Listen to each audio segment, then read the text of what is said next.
ಇಲ್ಲಂತೆ ಆ ಹುಡುಗ ಅಲ್ಲಿ ಎಲ್ಲೇ ಕೂತವನಂತೆ ಆ ಹುಡುಗ.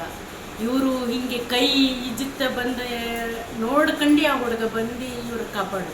ಇವ್ರು ಕೂಗ್ರಂತೆ ಸರ್, ನನ್ನ ಕಾಪಾಡಿ ಅಂತ ಕೂಗಿದ ತಕ್ಷಣ ಇವ್ರು 2 ಜನ ದಡ ಸೇರಿಸಿದ್ದಾರೆ. ದಡ ಸೇರಿಸ್ಮೇಲೆ ಆ ಬಾಡಿ ಅವ್ರನ್ನೆಲ್ಲ ತಕ ಬಂದಿದ್ದಾರೆ. ಆದರೆ ಅವರು ನೀರು ಕುಡಿಲಿಲ್ಲ, ಸಡನ್ನಾಗಿ ಪ್ರಾಣ ಹೋದಂಗಾಯ್ತು ಸರ್. ಚಿಕ್ಕಮ್ಮದಿರೆಲ್ಲ ಸಡನ್ನಾಗಿ ಪ್ರಾಣ ಹೋದಂಗಾಯ್ತು. ಭಾಳ ದುಃಖ ಆಗ್ತದೆ ಒಂದೇ ಫ್ಯಾಮಿಲಿ. ಅದೇ ದುಃಖ ಅಂದರೆ ಹೇಳೋಕ್ಕಾಗೋದಿಲ್ಲ ಸರ್. ಅನಾಥ ಆಗೋದ್ರು ಸರ್. ಎಲ್ಲರೂ ತಾಯಿನ ಕಳ್ಕೊಂಡಂಗಾಯ್ತು, ಯಾರು. ಮತ್ತೊಂದು ಚಿಕ್ಕಮ್ಮಂದು 1ನೇ ಕ್ಲಾಸ್ 2ನೇ ಕ್ಲಾಸ್ ಹೆಣ್ಣು ಮಕ್ಕಳು ಎಲ್ಲ ದುಃಖ. ಆದರೆ ನನ್ನ ಚಿಕ್ಕಮ್ಮ ಅನಾಥ ಆಗೋದು, ಮಕ್ಕಳು ಯಾರು ಇಲ್ಲ, ಅಪ್ಪನೂ ಇಲ್ಲ ಅಮ್ಮನೂ ಇಲ್ಲ. ಬರಲಿಲ್ಲ ಸರ್, ನಿನ್ನೆ ನಾರ್ಮಲ್ ಇದೆ ಆರಾಮಿದ್ದಾರೆ ಅಂತ ಹೇಳಿದ್ದಾರೆ ಸರ್. ಈಗ ಬಂದಿದೆ ಅವರು ತಾಯಿಯವರು ಹೊಳೆಗೆ ಹೋಗ್ತಾ ಅಂತ ಹೇಳಿದ್ರು ಅಂತೇಳಿ. ಮತ್ತು ನನಗೆ ಸ್ವಲ್ಪ ಕೆಲಸ ಇತ್ತಂತ ಬಂದಿದೆ. ಹೇಗೆ ನೀರು ಹೇಗೆ ಬಂತು ಅಂತ ಹೇಳಿದರು? ಸಡನ್ ಆಗಿ ಬಂತ?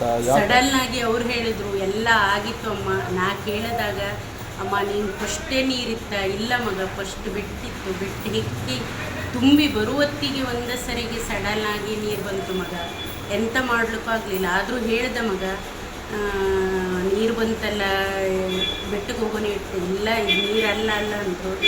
ಆದರೂ ಒಂದು ಸರ್ತಿಗೆ ಸಡನ್ ಆಗಿ ಬಂತು ಮಗ, ಎಂತ ಮಾಡಲಿಕ್ಕೆ. ನಾ ಸ್ವಲ್ಪ ಈಜಾಡ್ತಂತ ಬಂದೆ. ಆದರೂ ಚಿಕ್ಕಮ್ಮಂದಿರನ್ನ ಹಿಡ್ಕೊಂಡೆ, ಆದರೂ ಅವ್ರಿಗೆ ಆಗಲಿಲ್ಲ ನನಗೆ. ನಾನು ಮತ್ತೊಂದು ಚಿಕ್ಕಮ್ಮ ದೋಣಿಯರು ಬಂದು ಕಾಪಾಡಿದೆ. ನಿಮಗೆ ಹೇಗೆ ಮಾಹಿತಿ ಸಿಗ್ತದೆ? ಅದು ತಾಯಿ ಹೇಳಿದ್ರು ಸರ್.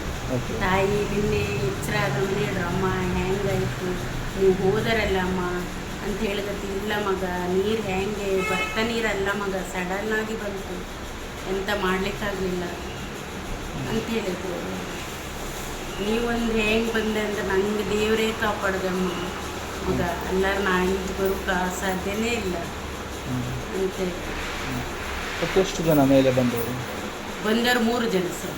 3 ಜನ ಬಂದಿದ್ದಾರೆ. ಅವರೆಲ್ಲ ನಿಮ್ಮ ಫ್ಯಾಮಿಲಿಯವರು ಸರ್, ಒಂದೇ ಕುಟುಂಬದವರು. ಅವ್ರಿಗೆ ತಂದೆನೂ ಇಲ್ಲಾಗಿತ್ತು, ತಾಯಿ ಒಂದಿತ್ತು. ಈಗ ತಾಯಿನೂ ಕಳ್ಕೊಂಡು 4 ಜನ ಮಕ್ಕಳಿದ್ದಾರೆ. ಆ ಮಕ್ಕಳದೊಂದೇ ಕಷ್ಟ. 3 ಜನ ಹೆಣ್ಮಕ್ಳು, 1 ಹುಡುಗಗೆ ಈಗ 13 ವರ್ಷ. ಫಸ್ಟ್ ಹುಡುಗಿಗೆ ಒಂದು 18 ವರ್ಷ, 2ನೇ ಹುಡುಗಿಗೆ ಒಂದು 16-17 ವರ್ಷ, 3ನೇ ಹುಡುಗಿ 9ನೇ ಕ್ಲಾಸ್, ಒಂದು 15 ವರ್ಷ. ತುಂಬ ಕಷ್ಟ ಆಗ್ತದೆ, ಅವ್ರದ್ದೇ ತುಂಬ ಕಷ್ಟ ಆಗ್ತದೆ.